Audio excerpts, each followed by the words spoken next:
ईद आ गई, मेरे जेब में अभी तक 1 टका भी नहीं है। ईद आ गई मेरा यार। पहले गाड़ी के कागज चेक कराओ। क्या हुआ साहब? ये सरकारी गाड़ी है साहब, इसके कागज बागज नहीं होते। एक तो तुमने हेलमेट नहीं पहना, दूसरा तुमने इशारे नहीं लगाए। अगर एक्सीडेंट हो जाए तो फिर कौन जिम्मेदार है? साहब जी मैं कौन सा मोटरवे पे जा रहा हूँ जो एक्सीडेंट हो जाएगा, मैं तो कच्चे में जा रहा हूँ। सामने जुबान लड़ाता है, 5,000 रुपए जुर्माना लगेगा तेरे ऊपर। मैं गरीब आदमी हूँ, कुछ गुजारा कर लो।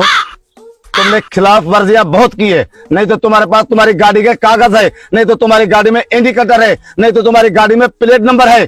तुम्हें 5,000 रुपए जुर्माना भरना पड़ेगा, नहीं तो मैं तुम्हारी गाड़ी को थाने में लेके जाऊंगा।